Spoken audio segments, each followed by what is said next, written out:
Artist David Hale is passionate about all the ways in which he creates his art.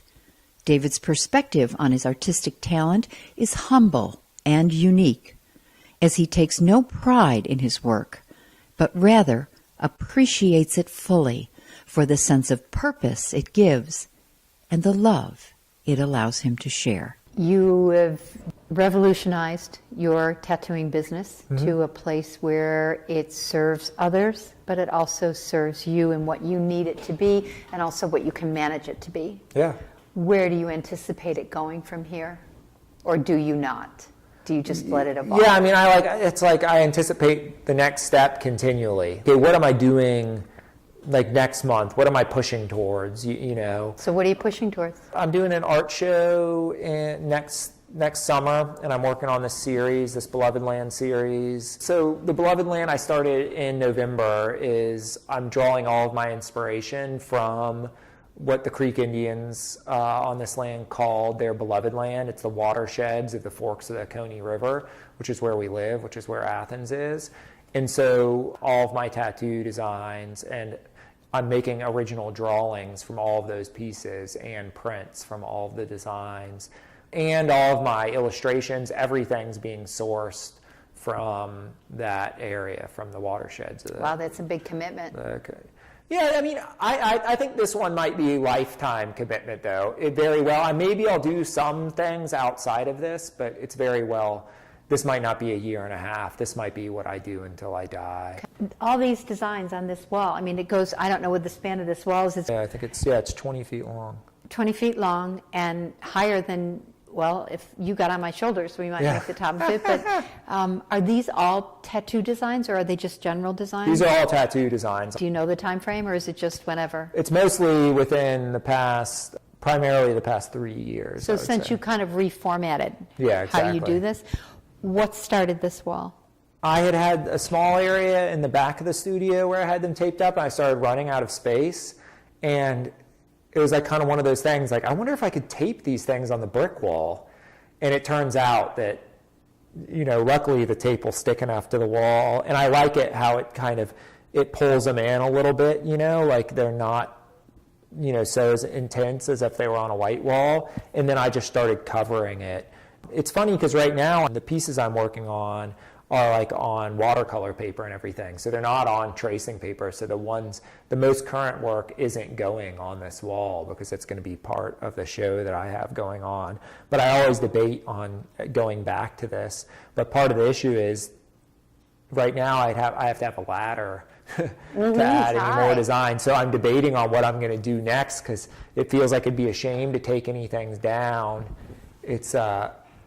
But it's a really nice thing to have. You know, people always recognize this when they come into the studio. For me, it's like it's part of my environment. But I love the reminder I get from people pointing it out.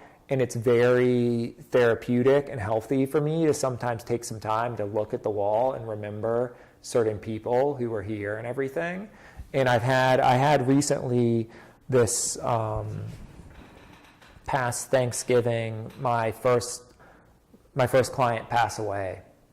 And it was a really big deal because the week before he had passed away, I'd been looking at this wall and thinking about all the people I tattooed and how I didn't know of any of them that had passed away. And I wondered, like, you know, because I have very, very special relationships with everybody I've tattooed.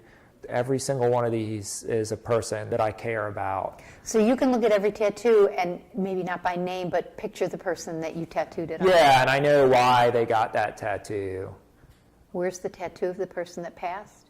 There's a few of them. He's got, there's I think there's about 5 on the wall. Wow. I had a premonition of it the day before he passed away, and then he ended up, his funeral was the day and time of an appointment we had to finish, actually, a whole sleeve on him.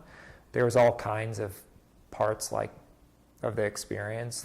You just couldn't say were coincidence. That was this fall. I spent the winter debating on possibly stopping tattooing. I didn't admit that was why at first. I came up with practical reasons. I could spend more time with our family. We're planning to have another child. I could be home more. It was really a struggle. I went for like a few months. And then I finally pointed to it and admitted that that's what was really happening, that's why I was considering not tattooing. And it's a lot to recognize. When he passed away, a part of me died with him in a very real way. And it's hard to explain that to anyone. I mean, I know the people I've tattooed in one way or another would understand that. So I'm assuming then that in the process of working through all this, after this gentleman died, that you've decided to continue, at least for now. Yeah, I had a huge breakthrough. I had one night where I confronted it and like admitted that that's what was happening, and and prayed really deeply. When you walk in here, you have to have a sense of achievement and pride. I know. This wall has got to give you something like that. No, I mean, if it does, I suppose if it does, it... And that's not a negative. No, I don't think that's a negative.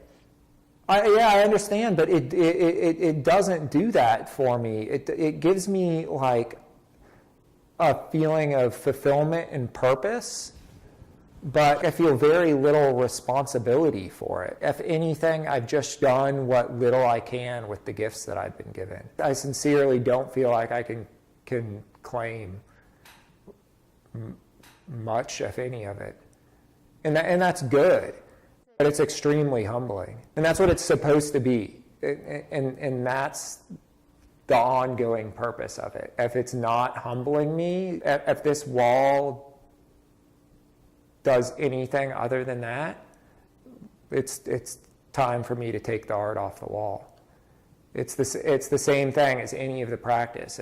If tattoo becomes something different, if it becomes a means of inflating my ego, it's, and that's where the adaptability is really rooted in, is I continually have to navigate away from the place of pride and ego, because otherwise it's done. And I'm not willing to do that, because it's something that happens through me, not because of me. And if I start to claim it, it's over with. And, but I want to have a purpose in life. But pride in or success doesn't necessarily negate purpose. Well, I think it depends on the type of pride that you're talking about. What you're speaking of, or what you're speaking towards, I believe. I think there's other ways. Like, I feel a sense of joy and purpose to what I do. I sincerely can state that I have a purpose. What is your purpose? To share, to share my heart as vulnerably as possible, to love in the way that I'm suited to love. Through artwork. Yeah, and that's my life has been channeled in a way that visual art is a big way I share my love with other people.